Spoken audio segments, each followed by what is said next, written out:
Assalamualaikum warahmatullahi wabarakatuh. Pemirsa, informasi seputar Kota Parepare selengkapnya dapat Anda saksikan dalam Apa Kabar Parepare untuk edisi kali ini. Bersama saya Jauhar Manikam dan saya Usutun Hasanah. Berikut Apa Kabar Parepare selengkapnya.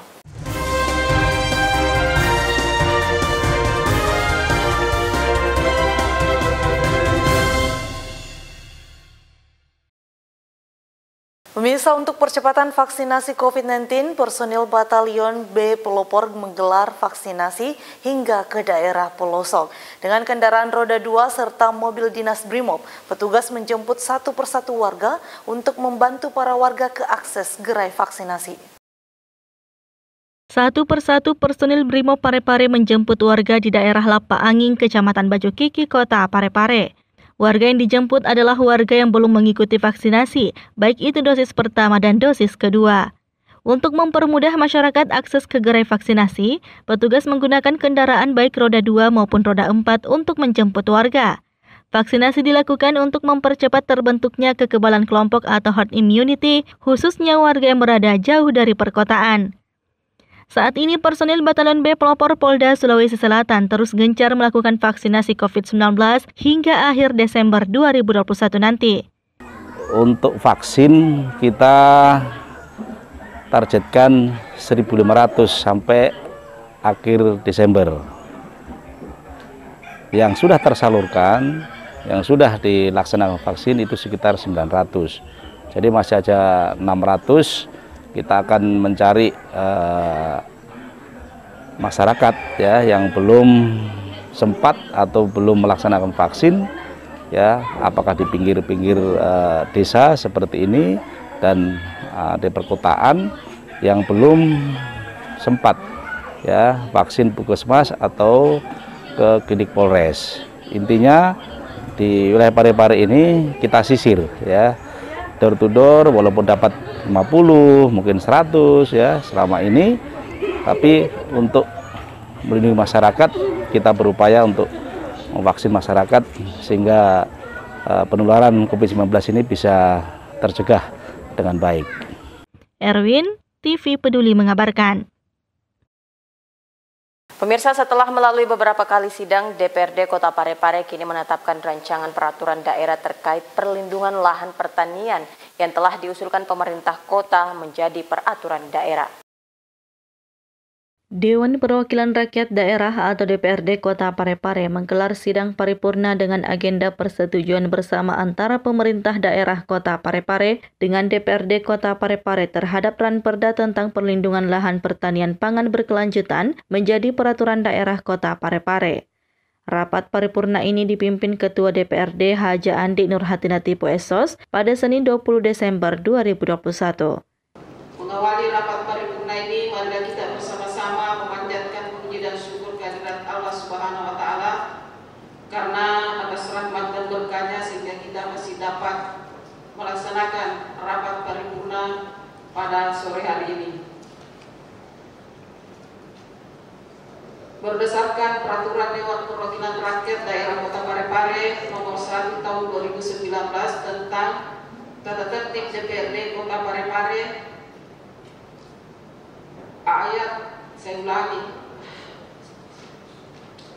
Berdasarkan Peraturan Dewan Perwakilan Rakyat Daerah Kota Parepare Nomor 1 Tahun 2019 tentang Tata Tertib DPRD Pasal 120 Ayat 1 huruf B, jumlah anggota DPRD Kota Parepare yang hadir dan telah menandatangani daftar hadir sebanyak 17 orang dan sudah dinyatakan quorum. Dengan mengucapkan Bismillahirrahmanirrahim, rapat paripurna DPRD Kota Parepare rapat ke-102 masa persidangan ke-1 tahun sidang ketiga tahun 2021 saya buka secara resmi dan terbuka untuk umum. Sementara untuk laporan hasil pembahasan terkait Ranperda tentang perlindungan lahan pertanian pangan berkelanjutan dibacakan Ketua Pansus Insinyur Ibrahim Suwanda. Pada tanggal 30 November 2021, 6 fraksi menyatakan menerima dan menyetujui Ranperda Kota Parepare tentang perlindungan lahan pertanian pangan berkelanjutan menjadi peraturan daerah tentang perlindungan lahan pertanian pangan berkelanjutan sebagaimana yang dipaparkan dalam rapat paripurna. Hadirin sidang paripurna yang kami muliakan, Romawi 3 hasil pembahasan. Adapun hasil pembahasan Pansus Ranperda Kota Parepare didapatkan hal-hal sebagai berikut. 1. Judul Ranperda dalam proses pembahasan sempat berubah dari lahan menjadi kawasan, akan tetapi setelah finalisasi pembahasan judul Ranperda tidak mengalami perubahan. Kedua, pada konsideran menimbang mengalami perubahan, yaitu bahwa untuk melaksanakan ketentuan pasal 25 ayat 1 Undang-Undang Nomor 41 Tahun 2009 tentang perlindungan lahan pertanian pangan berkelanjutan, sebagaimana telah diubah dengan Undang-Undang Nomor 11 Tahun 2020 tentang Cipta Kerja, perlu menetapkan peraturan daerah tentang perlindungan lahan pertanian pangan berkelanjutan. 3. Pada konsideran mengingat ditambah 1 peraturan pemerintah dan 4 peraturan daerah Kota Parepare, penambahan aturan yang dimaksud yaitu pertama adalah peraturan pemerintah nomor 25 tahun 2012 tentang sistem informasi lahan pangan berkelanjutan. 2. Peraturan daerah Kota Parepare nomor 4 tahun 2009 tentang rencana pembangunan jangka panjang daerah tahun 2005-2025. C. Peraturan daerah Kota Parepare nomor 8 tahun 2016 tentang pembentukan dan susunan perangkat daerah. D. Peraturan daerah Kota Parepare nomor 1 tahun 2019 tentang rencana pembangunan jangka menengah daerah Kota Parepare tahun 2018-2023. E. Peraturan daerah Kota Parepare nomor 1 tahun 2021 tentang rencana tata ruang wilayah Kota Parepare tahun 2021-2041. 4. Pada draft awal Ranperda terdiri dari 16 bab. Setelah finalisasi pembahasan, maka draft Ranperda bertambah menjadi 17 bab, dan untuk selengkapnya hasil pembahasan Pansus terlampir dalam matriks pembahasan Pansus Ranperda tentang perlindungan lahan pertanian pangan berkelanjutan. 5. Pada draft awal Ranperda terdiri dari 43 pasal, dan setelah finalisasi pembahasan, maka draft Ranperda bertambah menjadi 47 pasal, dan untuk selengkapnya juga terdapat dalam matriks pembahasan Pansus Ranperda tentang perlindungan lahan pertanian pangan berkelanjutan. Wakil Wali Kota Parepare Haji Pangerang Rahim menyampaikan apresiasinya dan ucapan terima kasih yang setinggi-tingginya kepada seluruh anggota Dewan yang terhormat, lebih khusus kepada masing-masing ketua dan anggota Pansus, ketua dan anggota fraksi-fraksi yang telah bekerja secara maksimal untuk merampungkan pembahasan Ranperda tersebut. Seiring dengan itu, pada kesempatan yang berbahagia ini, perkenankan saya menyampaikan apresiasi dan ucapan terima kasih yang setinggi-tingginya kepada Dewan yang terhormat, karena pada hari ini kita telah sampai pada tahapan akhir pembahasan rancangan peraturan daerah tersebut dari berbagai tahapan pembahasan yang telah kita lakukan. Ucapan terima kasih lebih khusus saya sampaikan kepada masing-masing ketua dan anggota panitia khusus, ketua dan anggota fraksi yang telah bekerja secara maksimal untuk merampungkan pembahasan rancangan peraturan daerah tersebut. Saya sangat memahami dari beberapa tahapan pembahasan yang telah dilakukan dengan pencermatan yang mendalam. Sahril Sandi, TV Peduli mengabarkan. Pemirsa, puluhan peserta mengikuti lomba merangkai bunga dalam rangka Hari Amal Bakti ke-76. Penyelenggaraan lomba kreasi merangkai bunga ini didominasi dari guru-guru Raudatul Atfal. Hari Amal Bakti yang ke-76 yang jatuh pada tanggal 3 Januari setiap tahunnya menjadi momentum bagi lingkup Kementerian Agama untuk memeriahkannya hingga menggelar berbagai rangkaian kegiatan. Seperti lomba kreasi merangkai bunga yang digelar oleh Kementerian Agama Kota Parepare baru-baru ini di Aula Kemenak Kota Parepare. Mewakili Kepala Kantor Kementerian Agama Parepare, Haji Lajami mengatakan, penyelenggaraan lomba kreasi merangkai bunga ini sebanyak 22 pendaftar yang didominasi dari guru-guru Raudatul Atfal atau RA. Haji Lajami juga menjelaskan, kegiatan ini diadakan karena nantinya kegiatan serupa akan digelar di tingkat provinsi. Haji Lajami berharap agar para ibu-ibu yang mengikuti lomba ini bisa menularkan kreativitas terkhusus kepada peserta didik masing-masing. Hari ini adalah lomba kreasi merangkai bunga yang alhamdulillah saya lihat pesertanya ada 22 pendaftar, kemudian didominasi dari guru-guru Raudatul Atfal, ya, kemudian dari madrasah, ya, kemudian alhamdulillah saya melihat peserta ini sangat antusias. Kemudian setelah saya lihat hasilnya ternyata luar biasa ya. Ini hasil dari merangkai bunga ini yang biasa kita beli di toko-toko sampai 500.000. Ternyata sangat sederhana sekali dengan modal tidak sampai 200.000. Ternyata hasilnya di sini juga bisa sampai harga 500.000. Jadi oleh karena itu mungkin acara seperti ini perlu memang ditingkatkan terus. Kemudian yang kedua, latar belakang acara ini kita adakan karena memang juga di tingkat provinsi 2-3 hari ke depan juga akan diadakan lomba khususnya diwakili oleh Dharma Wanita, sehingga nanti yang juara di sini itu akan menjadi barometer, menjadi penilaian untuk Dharma Wanita untuk bawa ke tingkat provinsi. Harapan kami setelah ada lomba ini, kami mengharap dari ibu-ibu yang ikut lomba ini bisa menularkan terkhusus kepada murid-muridnya. Ternyata hasil merangkai bunga ini sangat luar biasa dan diminati oleh masyarakat. Jadi kalau siswa atau santri-santri yang ada di RA dan madrasah tahu merangkai bunga itu bisa menjadi modal bagi anak-anak kita ke depan. Yeah. Sri Ayu, TV Peduli mengabarkan. Sesuai dengan program yang telah ditetapkan pemerintah, petugas kesehatan melakukan belusukan secara door-to-door kepada para pedagang di Pasar Lakesik untuk mengikuti program vaksinasi. Bagi pedagang yang belum vaksin, maka petugas akan mengarahkan ke gerai yang telah disediakan.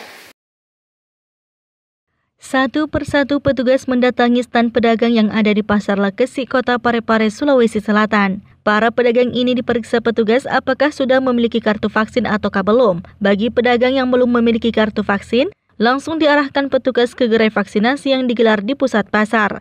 Dari vaksinasi yang digelar di Pasar Lakesik kali ini, ratusan pedagang telah menjalani vaksinasi. Percepatan vaksinasi terus dilakukan untuk membentuk kekebalan kelompok, khususnya para pedagang yang berada di pasar. Alhamdulillah, karena sebagian itu merasa dirinya bahwa itu berita-berita yang hoax itu, tapi semua bahwa tidak seperti itu kejadiannya.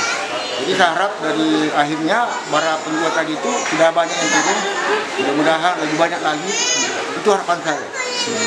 Kalau sekarang ini ada berapa persen pedagang, Bu? Untuk bagi yang depan ini masuk dalam pasar modern, ya, saya masih katakan masih banyak. Tapi saya harus bersosialisasi terus menyampaikan hal ini kepada masyarakat penjual agar mereka sadar dengan vaksin ini. Erwin, TV Peduli mengabarkan. Dinas Tenaga Kerja Kota Parepare meraih penghargaan Indonesia Migrant Worker Award tahun 2021 yang diselenggarakan oleh Kementerian Ketenagakerjaan Republik Indonesia. Yang mana salah satu penghargaan yang diraih yaitu Satuan Tugas Perlindungan Pekerja Migran terbaik di Indonesia. Satuan Tugas Perlindungan Pekerja Migran Indonesia atau Satgas PPMI Dinas Tenaga Kerja Kota Parepare dinobatkan sebagai yang terbaik di Indonesia, menyusul diraihnya penghargaan Indonesia Migrant Worker Award tahun 2021 yang diselenggarakan oleh Kementerian Ketenagakerjaan Republik Indonesia. Penghargaan tersebut diterima Kepala Dinas Tenaga Kerja Kota Parepare Abdul Latif SEMM dari Menteri Ketenagakerjaan Republik Indonesia Haja Ida Fauziah beberapa hari yang lalu di Hotel Aston Cirebon. Sebanyak 15 penghargaan dan 12 kategori yang diserahkan pada kesempatan tersebut, baik perorangan maupun lembaga, salah satunya kategori Satgas PPMI Terbaik Kabupaten Kota yang diraih oleh Satgas PPMI Dinas Tenaga Kerja Kota Parepare. Menteri Ketenagakerjaan Republik Indonesia Haja Ida Fauziah mengungkapkan, semoga penghargaan yang diberikan ini dapat meningkatkan komitmen, semangat dan kerjasama antara pemerintah pusat dan daerah dalam memberikan perlindungan yang terbaik kepada pekerja migran Indonesia. Sahril Sandi, TV Peduli mengabarkan. Jelang akhir tahun, stok gas LPG 3 kg bagi warga Parepare aman. Bahkan untuk mengantisipasi kelangkaan gas LPG, Dinas Perdagangan akan terus melakukan pemantauan proses distribusi dari agen ke pangkalan. Dinas Perdagangan Kota Parepare menjamin stok LPG 3 kg aman hingga akhir tahun. Kepala Bidang Perdagangan Adi Zulkifli mengatakan, dari hasil pantauan dan pengawasan yang dilakukan hingga H-10 tahun baru tidak ada lagi pangkalan yang kekurangan gas. Ketersediaan stok mencapai sebanyak 6.160 setiap harinya dari sebanyak 3 agen. Ketersediaan untuk menjelang Natal nanti. Ini bagaimana nih ketersediaan stok gas 3 kilo nih Pak? Alhamdulillah kondisi sekarang itu mencukupi dan kami akan lakukan terus sampai menjelang Natal ini dengan kondisi yang kami perhatikan selama ini sudah 2 hari ini bagus. Jadi dipastikan aman ya hingga akhir tahun? Kami insya Allah kami pastikan keinginan masyarakat untuk menggunakan gas 3 kilo saat ini terpenuhi. Pengawasan yang dilakukan untuk mengantisipasi terjadinya kelangkaan hingga perayaan Natal dan Tahun Baru di beberapa titik pangkalan di Kota Parepare. Pihaknya juga akan terus memantau distribusi dari agen ke pangkalan. Nur Fadila Wahid, TV Peduli mengabarkan. Pemirsa, Dekranasda Parepare berkolaborasi bersama dengan pemerintah kota dalam menggelar pelatihan membatik shibori untuk kaum milenial. Berikut liputan selengkapnya. Setelah sukses melatih kaum ibu-ibu, kini Dewan Kerajinan Nasional Daerah atau Dekranasda Parepare di bawah kepemimpinan Haja Erna Rashid Taufan berkolaborasi dengan pemerintah kota kembali memberikan pelatihan keterampilan membatik teknik shibori kepada para kaum milenial. Kegiatan yang dikemas dalam workshop ini digelar selama 2 hari, mulai tanggal 20 hingga 21 Desember di Hotel Bukit Kenari. Kegiatan itu dibuka langsung oleh Ketua Dekranasda Parepare Haja Erna Rashid Taufan dan didampingi Sekretaris Dinas Perdagangan. Penanggung jawab kegiatan Haja Ida Hamdah mengatakan, kegiatan ini bertujuan untuk meningkatkan kreativitas kaum milenial sehingga mampu tampil kreatif dan produktif di masa pandemi. Batik dengan teknik kian merajai pemasaran berbasis digital. Kegiatan itu diikuti 40 kaum milenial yang didominasi para remaja yang tergabung dalam kepengurusan PKK Remaja Kelurahan Watang Pacukiki. Sementara Ketua Dekranasda Parepare berharap masa pandemi menjadi ajang untuk produktif sehingga mendukung tahun pemulihan ekonomi yang dicanangkan Wali Kota Parepare, Dr. HM Taufan PWS HMH. Haja Erna Rashid Taufan menekankan, batik yang dihasilkan dalam pelatihan tersebut tetap memperhatikan motif dan ciri khas Parepare sehingga menjadi nilai jual yang tinggi. Kita akan tetap bersinergi ya. Jadi dalam pelatihan itu mungkin dilibatkan prosesnya semuanya itu dari berbeda ya. Jadi agar supaya kalau masalah pemasaran, penjualan, insya Allah DKRNAS siap. Pelatihan membatik teknik shibori ini menghadirkan narasumber tim ahli Zulfitriani Mustaka. Sri Ayu, TV Peduli mengabarkan. Sejumlah bahan pokok di pasar mengalami lonjakan harga. Lonjakan yang terjadi disebabkan meningkatnya permintaan jelang Hari Raya Natal dan juga kondisi cuaca buruk beberapa hari terakhir. H-3 perayaan Natal, beberapa bahan pokok mengalami perubahan harga. Harga cabai rawit merah kali ini sudah berada pada harga Rp85.000 per kilogram. Tak hanya itu, kenaikan harga juga terjadi pada cabai merah keriting hingga 9,09% atau dari Rp55.000 per kilogram naik menjadi Rp60.000 per kilogram. Cabai merah besar juga naik 11,11% atau dari harga Rp45.000 per kilogram naik menjadi Rp50.000 per kilogram. Bahan pokok lainnya seperti daging ayam broiler juga naik dari harga Rp25.500 per kilogram, telur ayam ras naik menjadi Rp25.500 per kilogram, dan kacang tanah menjadi Rp30.000 per kilogram. Kepala Bidang Perdagangan Adi Zulkifli mengatakan, peningkatan harga yang terjadi selain disebabkan oleh kondisi cuaca, juga karena mendekati perayaan Natal dan Tahun Baru. Jadi untuk ini hari hasil pantauan kami di Pasar Lekesi, pasar utama yang harus kita pantau hari-hari, itu terjadi peningkatan pada harga cabai. Itu diakibatkan karena kondisi cuaca yang mengakibatkan suplai dari distributor berkurang ke pasar Lekesi. Itu apa saja yang naik?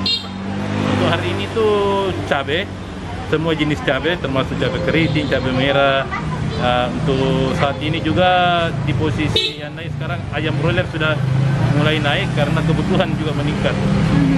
Itu apa tuh yang menyebabkan, Pak? Untuk ayam broiler itu yang menyebabkan itu suplai dari distributor juga berkurang. Di samping kebutuhan yang meningkat menjelang Natal. Nur Fadila Wahid, TV Peduli mengabarkan.